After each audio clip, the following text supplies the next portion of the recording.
Baik, Assalamualaikum warahmatullahi wabarakatuh. Perkenalkan, nama saya Maulia Listiani dengan NIM 431190100145. Pada kesempatan kali ini, saya akan mempresentasikan hasil dari ide pengembangan bisnis saya, yaitu Habermas Cookies, di mana slogannya yaitu 9 lezat rendah kalori. Dalam pembuatan presentasi ini ditujukan sebagai syarat ujian akhir semester mata kuliah Kewirausahaan 3. Dan berikut adalah presentasinya. Habermas Cookies. Habermas Cookies merupakan produk usaha jenis cemilan berbentuk kue kering yang enak, renyah, dan juga rendah kalori, di mana produk ini merupakan produk cookies yang berukuran lebih kecil daripada cookies-cookies pada umumnya. Produk Habermas Cookies memiliki sebuah keunikan, di mana proses pembuatannya berbahan dasar dari oatmeal, di mana pemilihan oatmeal ini dikarenakan mengandung senyawa antioksidan yang tinggi, mengandung banyak vitamin dan juga mineral, serta kaya akan serat larut. Oleh karena itu, Habermas Cookies sangat baik untuk dikonsumsi oleh semua orang, khususnya bagi seseorang yang sedang melakukan program diet karena mereka akan cenderung merasa lebih cepat kenyang ketika mengonsumsi produk ini. Isu yang diangkat atau kebutuhan pasar yang ada pada produk ini yaitu banyaknya orang-orang yang senang ngemil, namun mereka takut jika kalori pada makanan tersebut dapat membuat berat badan menjadi meningkat. Yang kedua yaitu umumnya cookies dikonsumsi pada saat hari raya atau ketika ada acara kumpul-kumpul, seperti pada saat hari raya Lebaran atau juga pada saat ada acara kumpul-kumpul keluarga. Untuk contoh kasus atau cerita pada produk ini yaitu beberapa individu takut untuk mengonsumsi cemilan dikarenakan mereka beranggapan bahwa cemilan bisa membuat berat badan menjadi meningkat. Namun perlu diketahui juga beberapa makanan atau cemilan itu memiliki nutrisi dan kalori yang berbeda-beda. Beberapa individu yang sedang menjalankan program diet harus bisa selektif dalam memilih makanan atau cemilan yang mengandung kalori rendah agar program diet dapat menjadi lebih efektif. Bersumber dari headline, memilih makanan yang tepat pada saat diet bisa membantu menekan rasa lapar, mempengaruhi hormon hingga jumlah kalori yang terbakar. Hal inilah yang membuat saya memilih untuk membuat produk cookies dengan bahan baku yang mengandung kalori rendah seperti oats agar dapat dikonsumsi oleh siapa saja dan juga kapan saja. Untuk solusi yang sudah ada yaitu yang pertama adanya cemilan yang mengandung kalori yang rendah dan juga cocok dikonsumsi untuk individu yang sedang menjalankan program diet. Kemudian yang kedua yaitu adanya makanan atau cemilan dengan berbagai macam kandungan nutrisi yang menyehatkan dan juga memiliki gizi yang seimbang. Kemudian untuk solusi yang ditawarkan pada produk atau jasa pada Habermas Cookies ini yaitu yang pertama menciptakan produk cemilan cookies yang rendah kalori, yang kedua yaitu menciptakan produk dengan bahan baku yang berkualitas tinggi sehingga dapat menghasilkan cita rasa yang enak dan juga disukai oleh para konsumen. Kemudian yang ketiga yaitu menciptakan produk yang memiliki berbagai macam varian rasa dan topping dengan mengikuti berbagai macam tren yang ada dan juga bisa sesuai dengan request dari para pelanggan. Untuk value proportion-nya itu yang pertama yaitu produk ini dibuat dengan inovasi terbaru, yaitu dengan mengkombinasikan bahan baku pembuatan cookies dengan bahan baku yang memiliki kalori serta gula yang rendah, serta juga memiliki berbagai macam variasi rasa dan juga topping. Yang kedua yaitu produk ini menggunakan bahan baku yang memiliki kualitas yang tinggi sehingga dapat menghasilkan produk yang aman dan juga menyehatkan untuk dikonsumsi. Kemudian yang ketiga yaitu komposisi dari produk ini sudah ditakar sesuai dengan kebutuhan dari banyak orang. Kemudian yang keempat yaitu harga yang ditawarkan pada produk ini relatif lebih terjangkau dibandingkan dengan produk-produk cookies pada umumnya. Kemudian terdapat input pada produk ini yaitu terdapat modal usaha yang digunakan untuk membeli alat serta bahan baku pembuatan Habermas Cookies. Kemudian yang kedua yaitu membentuk tim dalam melakukan pengembangan usaha agar proses operasional pada pengembangan produk ini bisa berjalan dengan lancar. Untuk proses pembuatan produk ini yaitu yang pertama mempersiapkan alat dan bahan baku dalam proses pembuatan Habermas Cookies, kemudian melakukan proses pengemasan produk dengan kemasan yang unik sehingga dapat menarik para konsumen. Kemudian yang ketiga yaitu mempersiapkan strategi pemasaran yang tepat agar dapat mencapai target konsumen yang dituju. Kemudian untuk outputnya yaitu terciptanya produk Havermood Cookies yang siap untuk dinikmati dengan berbagai macam varian rasa dan juga topping yang berbeda-beda.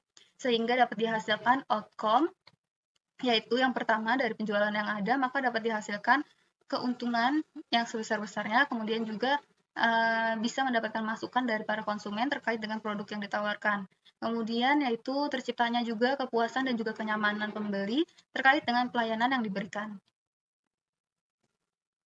Selanjutnya, untuk target customer di sini terdiri dari tingkatan pertama yaitu remaja, tingkatan kedua yaitu anak-anak, tingkatan ketiga yaitu orang dewasa, dan juga tingkatan yang keempat yaitu orang-orang yang sudah lanjut usia. Untuk market sizing-nya terdiri dari TAM, SAM, dan juga SOM. TAM di sini yaitu Total Available Market, di mana potensial konsumen permintaan yaitu dari anak-anak sampai orang lanjut usia. Untuk SAM atau Self Available Market-nya yaitu dari pendistribusian dan juga penjualan yang dilakukan secara online maupun offline di daerah sekitaran Jabodetabek, di mana hal ini berguna untuk efektivitas dan juga efisiensi produk. Untuk SOM atau Share of Market-nya yaitu dengan melakukan pengiriman melalui aplikasi ojek online, e-commerce, dan juga dengan melakukan pembukaan outlet. Kemudian terdapat kompetisi dan juga posisi pesaing, di mana pesaing ini terdiri dari pesaing langsung dan juga pesaing tidak langsung. Untuk pesaing langsungnya yaitu perusahaan yang menjual produk yang sejenis, yaitu cemilan rendah kalori sebagai produk yang paling utama, seperti ada pada Oat Beats Oat dan juga produk Soyjoy. Kemudian untuk pesaing tidak langsungnya yaitu perusahaan yang juga menjual cemilan rendah kalori, tetapi hal ini dilakukan sebagai alternatif dalam penjualan produknya yang lain, seperti pada produk WRP dan juga produk Quaker Oats. Kemudian untuk sumber pendapatannya terdiri dari sumber pendapatan satu yaitu penjualan 6 produk, di mana harga per unitnya yaitu 35.000, COGS per unitnya yaitu 24.900, dan laba kotor per unitnya yaitu 10.100.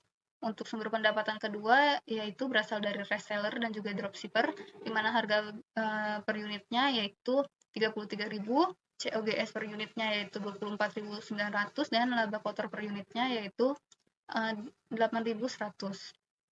Untuk proyeksi nilai pendapatan atau proyeksi profit, COGS, dan laba kotornya bisa dilihat dari grafik dan juga tabel yang sudah disediakan ini.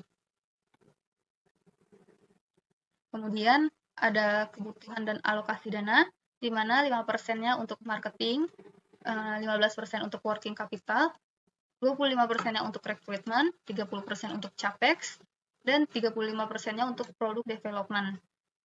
Untuk pengalokasiannya yaitu marketing sebesar 175.000, working capital yaitu sebesar 525.000, recruitment sebesar 875.000, capex sebesar 1.050.000, dan juga produk development-nya yaitu sebesar 1.225.000, di mana total alokasi tersebut menjadi 3.500.000.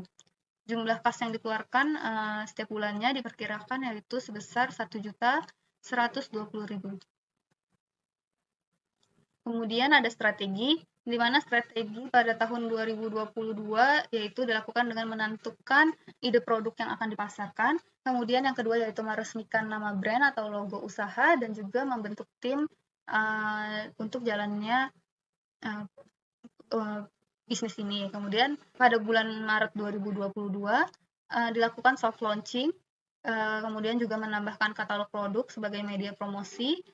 Kemudian juga dilakukan pemasaran produk secara offline maupun online. Kemudian pada bulan Agustus 2022 dilakukan dengan memberikan pelayanan terbaik dan juga menerima kritik atau saran yang disampaikan dari para pelanggan agar usaha bisa diperbaiki dengan sebaik mungkin. Kemudian juga meluncurkan varian rasa dan topping-topping terbaru sesuai dengan tren yang sudah ada. Untuk pada Oktober 2022 yaitu dilakukan dengan menambah jangkauan pemasaran produk tidak hanya di Jabodetabek saja, kemudian melakukan promosi dengan menggunakan influencer atau orang-orang yang terkenal, dan juga menggunakan alat atau mesin yang lebih canggih dalam hal produksinya. Kemudian pada bulan Desember 2022 dilakukan dengan menambah katalog model yang paling terbaru dan juga melakukan perbaikan serta penambahan layanan usaha. Kemudian untuk proyeksi keuangannya terdiri dari pada tahun pertama, tahun kedua, dan juga tahun ketiga. Untuk jumlah unit yang terjual pada tahun pertama yaitu sebesar 600 piece, kemudian pada tahun kedua yaitu 900 piece, dan tahun ketiga yaitu sebesar 1.200 piece. Dengan pendapatannya yaitu yang terdiri dari harga pokok, produk terjual, COGS, dan juga laba kotor. Kemudian untuk bebannya terdiri dari marketing, working capital, recruitment, capex, dan juga di product development yang bisa dilihat dari tabel berikut. Kemudian juga dari masing-masing pendapatan dan beban tersebut maka didapatkan laba bersih yaitu pada tahun pertama sebesar 2.560.000, pada tahun kedua yaitu sebesar 5.590.000, dan pada tahun ketiga yaitu sebesar 9.100.000. Baik, demikian presentasi yang dapat saya sampaikan. Kurang lebihnya saya mohon maaf. Wassalamualaikum warahmatullahi wabarakatuh.